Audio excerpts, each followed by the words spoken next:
12:45.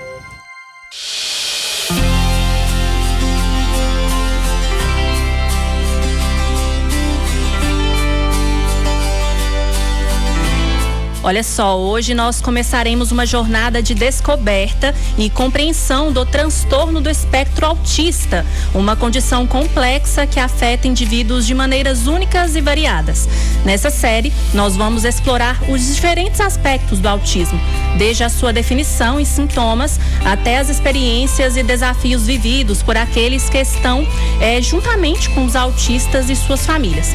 Nós vamos mergulhar nas nuances do TEA, explorando os mitos e as verdades que o rodeiam, as abordagens terapêuticas e educacionais mais eficazes e as histórias inspiradoras de pessoas que vivem com autismo. O TEA é um transtorno do neurodesenvolvimento que impacta a comunicação, interação social e comportamento das pessoas que possuem. Bom, hoje, para começar com essa nossa série especial, durante aí este mês de abril, que é o Abril Azul, conhecido aí por justamente conscientizar as pessoas sobre como que é viver com esse transtorno, o transtorno TEA. A gente utiliza essa sigla para facilitar mais na hora de falar. E hoje nós temos a presença aqui de duas pessoas muito importantes aqui na região. Elas são de Corinto, elas estão à frente aí da Associação Aspaco. É a Andréia Santos, que é vice-presidente da associação, e a Geralda Botelho, que é fiscal da associação, além de ser membro também. Meninas, boa tarde, muito obrigada pela participação de vocês. E também temos aqui a Luana Lopes, que é mãe, também, que sabe como que é muito bem essa vivência, e a Michele, que é a nossa gerente aqui da Rádio Centro-Minas, que também é mãe de autista. Meninas, muito boa tarde para vocês. É um prazer estar aqui absorvendo mais esse conhecimento, porque é um assunto que ele está vindo com mais força agora, Muitas pessoas não estão tendo mais tanto receio de falar. Justamente, Lorena, um bom dia para você, para todos os ouvintes, para as minhas colegas de bancada, as mães de bancadas aqui, um prazer. Boa tarde a todos, é um prazer estar aqui para a gente desmistificar também um pouco do autismo, Porque tem muita gente ainda que ainda tem um pouco de preconceito. A gente ainda está numa caminhada que a gente vai chegar lá em breve. É até mesmo, só interrompendo aqui rapidinho, eu estava até olhando mais sobre, pra gente não falar coisa que não deve, A gente não falar bobagem. Como que se chama a pessoa que possui autismo? Porque muita gente fala portador, e isso não é certo falar dessa forma, As meninas da associação, elas podem me explicar melhor sobre isso, Andréia? Boa tarde a todos, boa tarde, Michele, boa tarde, Lorena, boa tarde, ouvintes da Centro-Minas, É verdade, Lorena, a pessoa que tem o autismo, que é o transtorno do TEA, a gente não se fala portadora, porque portadora é aquela pessoa que porta alguma coisa. E a gente se refere a ela, a pessoa com a deficiência. Essa que é a palavra que a gente usa para a pessoa que tem o autismo, pessoa com a deficiência. E assim que a gente refere, não é portadora, não é doença. A deficiência, ela é uma deficiência oculta, não é aquela deficiência visível, Como as pessoas falam, que a gente se nem enxerga. Tem cara, Isso, muitas vezes a gente fala assim, mas ele não tem cara. Realmente, o autismo não tem cara. É uma deficiência oculta. Essa deficiência, ela veio como? Atraso da comunicação, Porque tem criança, tem pessoas que têm aquela dificuldade de se comunicar, Aquela pessoa que não tem o contato visual, é aquela pessoa que conversa com você e às vezes tira o olhar, não olha fixo, E muitas vezes é aquela pessoa também que ela não se sente ali socializado, no meio das pessoas, aquela pessoa de pouca fala, aquela pessoa que ela tem aquele momento dela, às vezes a gente fala retraído, tímido. Então, assim que a gente refere essa pessoa. Bom, pra gente começar então esse bate-papo, começar lá do início, da origem, eu queria saber da Michele e da Luana como que foi o processo de descoberta e diagnóstico do autismo do filho de vocês. Começando pela Michele, então. O que acontece? É uma coisa, a gente estava conversando ali nos bastidores, né? E como a gente estava conversando, é gostoso, é prazeroso quando você encontra pessoas, mães, né? Famílias que têm aí crianças autistas, que você se identifica e você sente a vontade, você pensa assim, nossa, eu não estou sozinha. E isso é muito confortante, isso é muito acolhedor, e é isso que o Mães Especiais veio trazer para as pessoas que estão nos ouvindo, né? Aí do outro lado, que estão nos assistindo aí pelas redes sociais.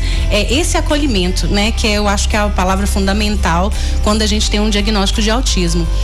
Eu como mãe, né, e compartilhando com as meninas aqui nos bastidores, a gente não tem como a gente não comparar a criança da gente com outras crianças.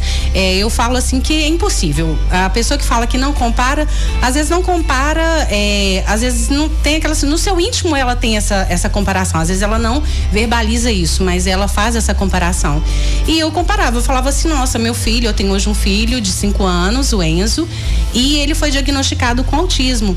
Então eu via que ele era diferente, que tinha alguma coisa diferente. No fundo eu sentia alguma coisa diferente. E tinha aquela coisa, não, vamos esperar. Filho de fulano também é assim, ele tinha um atraso na fala, né? Tudo começou por esse atraso na fala. Então eu questionava a pediatra, não, vamos esperar, ainda não é tempo e tal, e eu esperei. E aí quando chegou um certo tempo eu falei assim, não, agora eu não vou esperar mais. Agora, se ele tiver alguma coisa, quanto mais cedo, qualquer coisa que a gente tenha, é mais fácil de você tratar, mais fácil de você lidar. E se tiver alguma coisa, também vai estar na mesma nuance, né? E aí foi quando eu corri atrás dos profissionais para poder identificar. Isso nele foi constatado o autismo.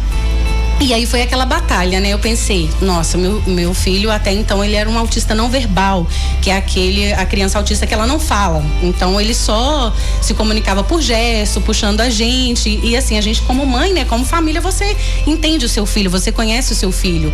Então eu falei, meu Deus, eu agora vou ter que ser a voz do meu filho, eu vou ter que ser a força do meu filho, eu vou ter que ser a segurança do meu filho contra o mundo lá fora, né? Porque eu acho que todas as mães devem compartilhar do mesmo sentimento, que é você pensar assim, nossa, eu tenho isso dentro da minha casa, mas eu tenho um mundo lá fora que eu tenho que lutar contra ele, que eu tenho que levar conhecimento, eu tenho que levar respeito para eles aceitarem e receberem meu filho. Então isso foi um dos desafios, é um dos desafios, eu acho que a gente enfrenta e até hoje, né, espero que com esse quadro, né, que a Centro Minas abraçou essa causa e fico muito feliz que a gente possa levar esse conhecimento, essa informação para muitas pessoas. Luana, como que foi para você perceber que o seu filho, ele tinha atitudes diferentes? Como que você lidou com essa notícia, com esse diagnóstico? Você percebeu ali alguma coisa assim, algum sinal que te chamou a atenção, que você viu, não, isso não é normal, tem que procurar um conselho médico? Como que foi? Pra mim foi mais fácil do que para as outras mães, porque eu sou fotógrafa de bebês. Então eu sei o desenvolvimento de um bebê. Eu sei quando ele fala, quando ele engatinha, quando ele senta. O meu sentou na época certa, andou com 9 meses, mas o atraso da fala e não olhava nos olhos. E ele começou com os movimentos de flapping, que é o movimento das mãos. E eu levei pra pediatra. Ela falou assim, você tá procurando problema pro seu filho é normal. É mais ou menos isso. O meu marido, também a mesma coisa. Minha mãe, não, menina, é normal, você tá procurando problema no que não tem, onde não tem. Mas eu sabia. Ele, como meu filho é autista e tem transtorno de sono. Então ele não dormia, ele passava dias e noites acordado. E com 6 meses ele vai dormir, com 1 ano ele vai dormir, com 1 ano e meio ele vai dormir. E ele começou a dar tchau, começou a bater palma e de repente ele parou. Aí eu vi, acho que Deus encaminha muitas coisas pra gente. Eu vi uma mãe falando isso, que o filho dela dava tchau, mandava beijo, batia palma e simplesmente ele parou. E o meu filho também tinha acontecido isso. E eu fui olhando aquilo, olhando e pesquisando. Graças a Deus hoje a gente tem muito conhecimento nas mãos através da internet. Então eu fui atrás. E fui no médico, fui em outro. Pediatras, eles ainda estão muito assim, devagar nessa parte. Agora, porque há 8 anos atrás ainda estava muito devagar. Então tudo era normal, a gente podia esperar. Espera que daqui a pouco ele vai falar. Espera que daqui a pouco ele vai andar. Daqui a pouco ele vai dormir, né? E a espera é o que mais, né? Isso, é a que mais dificulta. Isso. Até que eu cheguei numa pediatra que ela falou assim, Luana, isso eu percebi com 7 meses. Com 2 anos e meio que eu fui na pediatra, que falou assim comigo: Luana, coloca na escola, a escola vai te dar um respaldo. E a escola me deu esse respaldo que eu queria. Que Certamente. me chamou para poder, e eu fui procurar uma especialista, e esse especialista fechou o diagnóstico. Mas olha o tempo que já foi perdido. Hoje o seu filho está com quantos anos? Está com 8 anos. 8 anos. E agora ele está tendo esse tratamento adequado? Na medida do possível, porque na nossa região é muito deficiente, né? O que a gente consegue pagar particular, e consegue mesmo pagando particular, porque a nossa região está super deficiente de profissionais, de apoio de prefeitura, de apoio de governo. Então, o que a gente consegue, a gente cerca, né? A gente corre atrás. Eu estava falando com as meninas que a gente teve que procurar profissionais em outra cidade, mas é desgastante. Fica caro, as crianças ficam agitadas, sim, né? E é aí que entra o trabalho das meninas da associação, a luta delas, né, Geralda? Você como fiscal, como que você define o trabalho da associação hoje em Corinto? Boa tarde, né, a todos. Eu penso assim que a minha parte fiscalizar, sabe, principalmente no nosso município, sabe, ainda tem muita coisa que ainda está ficando a desejar. Entende? Porque são muito, assim, tem hora que as pessoas pensam assim que somos ingratas e que estamos querendo demais, muita coisa, mas não é por conta mesmo do desespero da gente como mãe, entende? Não tô falando só como fiscal, tô falando como mãe também. E você tem um filho, tem quanto? 10 anos, né? 10 anos, principalmente o diagnóstico, a parte do diagnóstico.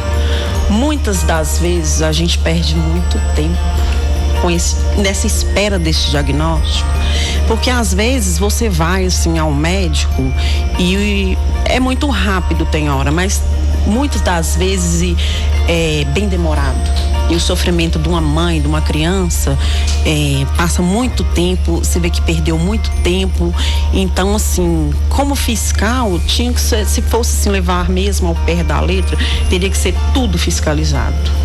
Todas as áreas, preferencial, médico, escola, sabe? Tudo teria que ser muito, assim, rígido, vamos falar rígido, porque, assim, às vezes, no meu município, as pessoas falam, vocês são mal agradecidas. Não, não somos mal agradecidas.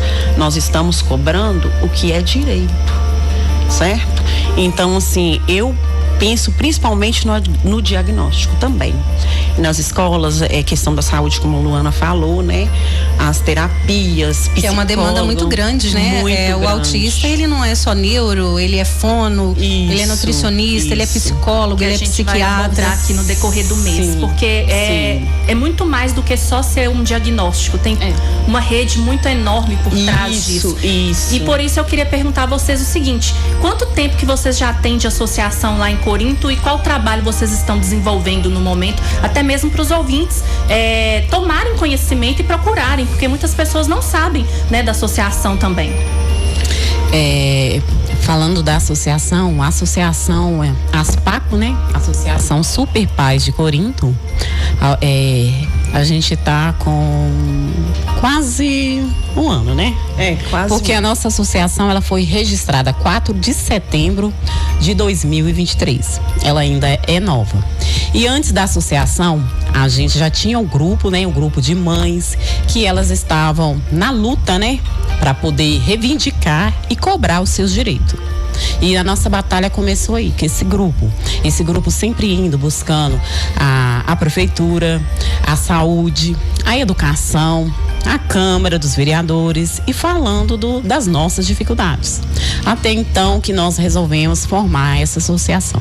Nosso trabalho de associação, nós vemos com o objetivo de cobrar os direitos dos nossos filhos para ver se eles são atendidos. Tá vendo, né, o que estão oferecendo pra gente, que muitas vezes as pessoas acham que a gente vai oferecer o tratamento. Não, o tratamento, a associação não vai oferecer tratamento. Ela vai oferecer o quê? O acolhimento. A pessoa que tem ali, recebeu o seu diagnóstico, ela vem até a associação, a gente apresenta para ela o nosso grupo, a gente vai acolher, vai falar o que tem que ser feito, porque muitas das vezes as pessoas não sabem onde procurar. Né? Isso é verdade, né? Você chega ali num profissional, seja no neuro, seja no psiquiatra, né? Sim. E ele fala, não, o seu filho ou sua filha, né? Ou um familiar, ele tem autismo. E aí você sai de lá, a gente estava até comentando isso lá nos bastidores, você sai de lá e fala assim, tá, você para na porta e pensa, tá, e agora? Tudo bem, e aí? Agora eu faço o quê? Eu vou pra onde? Isso. Né? E esse norteio, pra onde que você vai, quem que você procura, quem que vai ser a mão que vai estender pra você, isso é muito importante, porque você fala assim, olha, não, quando você tem um profissional que te direciona, não, a partir de agora você vai procurar tal pessoa. Aí você fala assim, não, eu não estou sozinho. Então eu tenho alguém que eu posso segurar na mão e ele vai me indicar o caminho e vou ver a evolução do meu filho, eu vou saber aonde que isso vai chegar, que é importante frisar também, Lorena, que as crianças, né, que são tratadas, isso tudo que a gente falou e que a gente pede, né, esse acolhimento, pede essa estrutura na saúde, seja ela particular ou seja ela SUS, isso é muito importante porque a criança autista hoje, ela pode viver como uma pessoa completamente normal. Sim. Inclusive, eu estava compartilhando com as meninas, vi uma reportagem essa semana que um juiz formou-se, ele com 47 anos, ele identificou que ele tinha autismo, então hoje ele usa o cordão e as pessoas pensam assim, mas peraí, ele é um juiz e ele é autista? Sim. Então a pessoa pode ser sim, qualquer profissional, né? Ela pode. Isso com a intervenção. Isso, justamente. Verdade. Pra tudo. Com a intervenção, né? Por isso que a gente precisa dessa intervenção, por quê? Porque não é porque a criança ela é autista, ela não tem direito de estudar? Ela tem sim. Ela não pode fazer uma faculdade? Pode sim. Claro que ela pode. Ela pode ter um trabalho? Pode sim. Ela é um cidadão, igual eu e você. Então ela tem direitos também. O fato dela ser autista não significa que ela vai ficar parada, não. A gente luta por nossos filhos para isso, para incluir na sociedade e mostrar o quê? Que a sociedade acha que eles não têm direito. Tem sim. Ele tem o direito de ir e de vir. Direito a trabalhar, a direito de ter sua profissão. Porque isso a gente não pode negar. O que a gente precisa? É adequar. É isso que está faltando, adequar. Vamos capacitar, vamos oferecer um bom estudo, né? Vamos colocar profissionais capacitados para atender aquela criança, porque falta. A nossa dificuldade hoje é o quê? Encontrar profissionais capacitados para poder vir na intervenção dos nossos filhos. Porque nós sabemos que a demanda, ela é muita sim, mas o que a gente pode fazer, né? E nós como mães lutar pelo direito deles. A gente como mãe, a gente vem fazendo o que? Os nossos trabalhos. Eu falo como mãe, eu sempre fiz com meu filho intervenção em casa, mesmo com a dificuldade que a gente tem do profissional, né? De estar ali, a gente faz o quê? Vai lá, pega um livro, vai no YouTube, vai seguindo aquele pessoal ali, de outras mães, né? E vamos fazendo, porque a gente não pode ficar parado, por quê? Porque a gente quer que eles evoluem, né? E é engraçado porque eu ouvi esses dias, até uma pessoa falou, antes de você preocupar com seu filho, você está aprendendo a escrever, a ler, você tem que entender que ele tem que melhorar seus comportamentos. A gente tem que ensinar eles a isso, a se comportar, né? Vamos ensinar a autonomia, a escovar um dente, lavar o cabelo, tomar um banho. Isso é muito importante. Então, a independência deles. É isso que a gente tem que... Enquanto a gente está do lado deles, a gente está... Mas não vai, a gente não vai estar assim. Tá protegendo. Né? Tá pra proteger. E assim, o engraçado, eu acho que vocês compartilham do mesmo sentimento, é que são poucas coisas que eles fazem, coisas assim que para as outras pessoas são coisas habituais do dia a dia, como falar, igual no caso, né, do meu filho, ele não falava, então eu pensava assim, gente, um pai que ouve seu filho falando, mamãe, papai, qualquer outra coisa, chega contando uma historinha da escola e você fala assim, nossa, meu sonho é ouvir meu filho falar. Verdade. E aí você pensa uma coisa tão simples, que você pensa assim, peraí, você tem um sonho de ouvir seu filho falar? Tá, falar uma coisa tão comum, né, tão simples, tão... E pelo contrário, é uma coisa, quando eu tive a oportunidade, graças a Deus, de ouvir meu filho falar pela primeira vez, foi uma emoção muito grande. Então, quando você vê com essas terapias, com essas intervenções, com esse auxílio, o seu filho fazendo coisas simples e que para você é um ganho imenso. Ele conseguir encaixar um brinquedo, ele conseguir identificar uma cor, ele falar, ele ter habilidades, por mais simples que seja, aquilo é muito gratificante. E você vê que aquela luta luta que você está fazendo, aquele sacrifício, porque não é fácil, é cansativo, é doloroso, é sofrido. Às vezes as pessoas não entendem, né, muito bem que isso a gente como mãe, né, é cansativo, né, não é fácil. Quem tá dentro é que sabe. Que sabe, por mais que as pessoas tenham empatia, mas quem realmente sente é quem está vivenciando aquilo ali todo dia, seja mãe, seja o pai, seja a família. Então isso manda muito e isso é muito gratificante quando você vê essas intervenções e você fala assim, nossa, eu estou nessa luta, eu estou nesse sofrimento, mas eu estou vendo meu filho evoluindo. Ai, é muito gratificante. Nossa, demais. Eu falo pelo meu filho, também é não verbal. Ele é não verbal. O Davi é a mesma história sua, Luana, porque o Davi, ele começou a desenvolver com 2 anos, falava mamãe, papai, me dá mamadeira, tchau, beijo, e falava tudo. Aí quando ele completou 2 anos, 2 anos e 3 meses, ele parou. Ficou no silêncio total. E você ouvia o quê? Gritos, ele tentando falar alguma coisa, chegava nos lugares, ficava agitado e aquilo. E no meu caso, como ele fazia acompanhamento com a nutricionista e que acompanhava a alimentação dele, né, até a alimentação dele parou. Ele não comia o que ele comia mais. Aí a gente conversando, ela falou assim, mãe, você já reparou que seu filho não está desenvolvendo? Eu falei assim, o quê? Mas como assim? Eu pensei que o meu filho, ele vinha com TDAH. Ela falou assim, não é TDAH, mãe. Eu vou te pedir um encaminhamento que você vai passar no psicólogo. E tem uma conversa com o psicólogo que vai te encaminhar. E na minha família eu já tenho uma sobrinha que é autista. Eu já tinha conhecimento do autismo, né?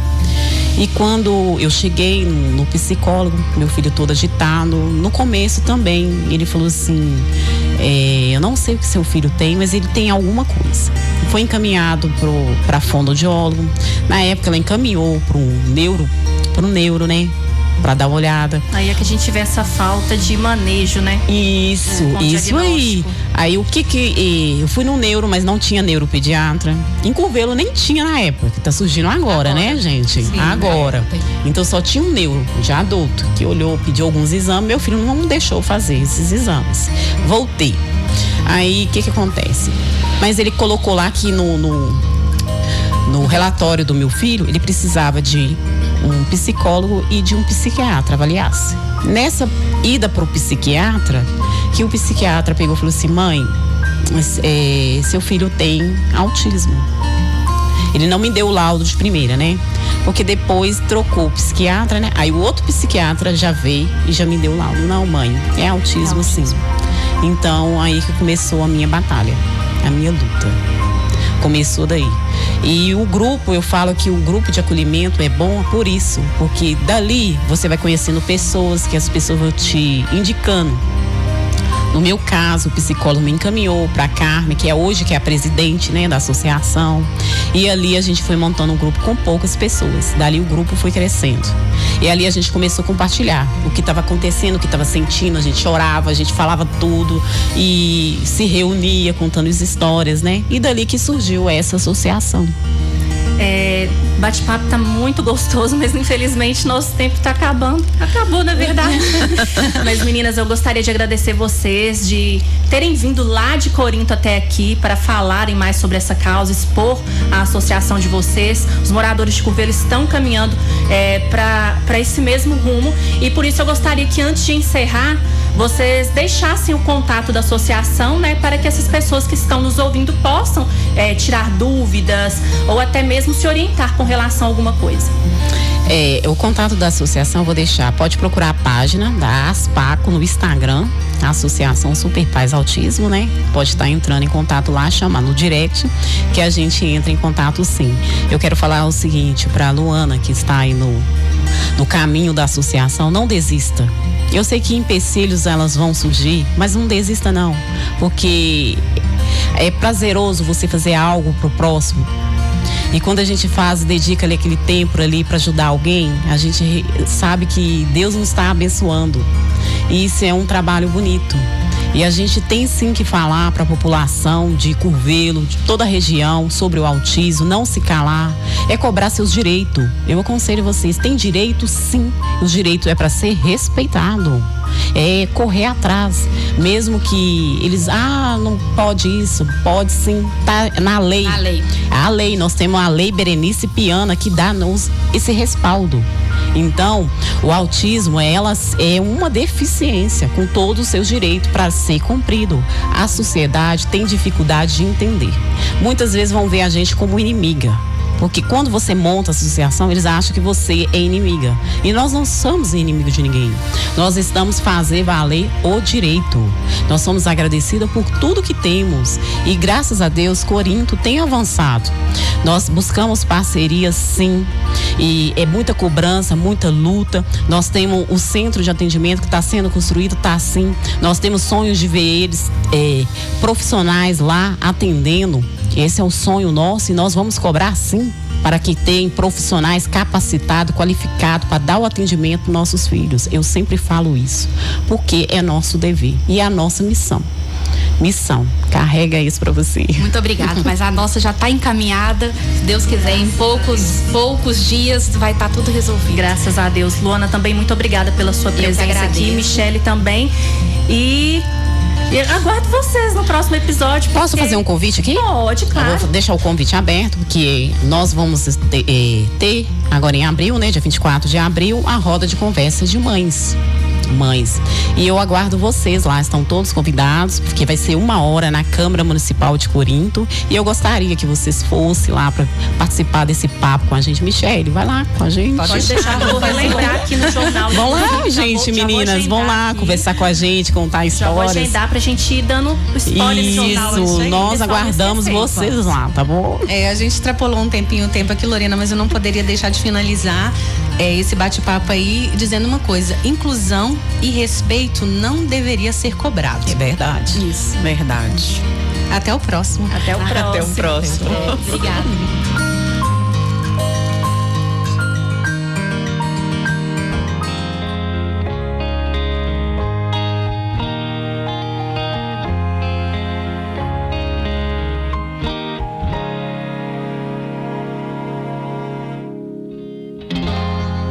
Escute além do silêncio e me sinta aqui.